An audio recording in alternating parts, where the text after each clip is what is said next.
தியாகராய நகரிலிருந்து நம்முடைய செய்தியாளர் செந்தில் ராஜா இணைக்கிறார். அவரோடு பேசலாம்.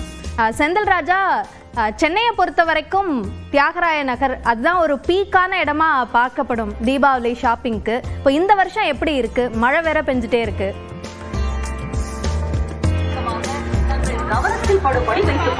அபிநயா, ஸ்ரீநகர் பகுதி நீங்க குறிப்பிட்டது போல வழக்கமாக ஒவ்வொரு பண்டிகை, தீபாவளி மட்டுமில்லாமல் ஒவ்வொரு பண்டிகை சமயத்திலும், பொங்கல் உள்ளிட்ட பல்வேறு பண்டிகை சமயத்திலும் இந்த ரங்கநாதன் தெருவில் அதிக அளவில் மக்கள் கூட்டம் அதிகமாக காணப்படும். குறிப்பா சென்னையில் இருக்கக்கூடிய பல்வேறு பகுதிகளில் இருந்து இந்த ரங்கநாதன் தெருவிற்கு மக்கள் வருவது வழக்கமாக இருக்கும். ஏனென்றால் இங்கு பெரிய கடைகள் மட்டுமில்லாமல் சிறிய கடைகள் வரை இங்கு பொருட்கள் வாங்க முடியும். ஒவ்வொரு வகைக்கும் தனித்தனி கடைகள் இருக்கும். அதன் காரணமாகத்தான் இந்த ரங்கநாதன் தெரு பகுதி அதிக மக்கள் கூட்டத்தோடு காணப்படும் இந்த பண்டிகை நாட்களில். குறிப்பாக இந்த தீபாவளி பண்டிகையை முன்னிட்டு கடந்த ஞாயிற்றுக்கிழமை பார்த்தீர்கள் என்றால் அதிக அளவு மக்கள் வந்திருந்தார்கள். தீபாவளிக்கு தற்போது இன்னும் 2 நாட்கள் தான் இருக்கக்கூடிய நிலையில் தான் நாம் தற்போது இந்த ரங்கநாதன் தெருவில் இருக்கிறோம். வார இறுதி நாட்களில் எந்த அளவுக்கு கூட்டம் இருக்குமோ அதை விட சற்று குறைவாகத்தான் இருக்கிறது என்று கூறலாம். காரணம் இங்கு இன்று சென்னையை பொறுத்த வரைக்கும் பல்வேறு இடங்களில் மழை அதிகமாக பெய்து கொண்டிருக்கிறது, அதாவது பரவலாக பெய்து கொண்டிருக்கிறது. இதன் காரணமாகவும் ஏற்கனவே ஊருக்கு செல்லக்கூடியவர்கள் இங்கு பொருட்களை வாங்கிவிட்டு சென்று விட்டார்கள். அதன் காரணமாகவும் இன்று அந்த கூட்டம் என்பது குறைவாக இருக்கிறது. சென்னையில் இந்த பண்டிகை கொண்டாடக்கூடிய மக்கள் ஒரு சிலர் அதாவது ஒரு பகுதியினர் நாளை மற்றும் நாளை மறுநாள் இந்த பகுதியில் அதிக பொருட்கள் வாங்குவதற்கான வாய்ப்புகள் இருக்கிறது. ஏனென்றால் 2 நாட்கள் இருக்கிறது.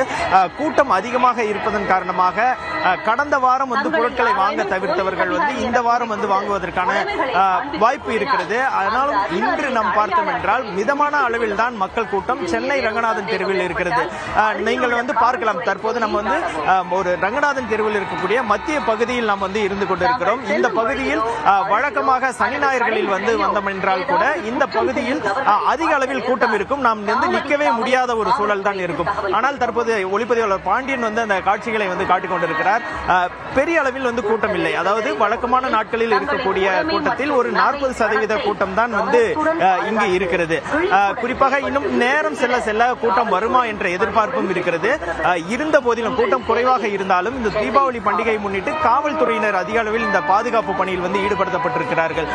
குறிப்பாக இந்த பகுதியில் மட்டும் ஒரு 200 போலீசார் பணியில் ஈடுபட்டிருப்பதாக கூறுகிறார்கள். அது மட்டும் இல்லாமல் 6 தற்காலிக கண்காணிப்பு கோபுரங்கள் அமைத்து இந்த பாதுகாப்பு பணியில் ஈடுபட்டிருக்கிறார்கள்.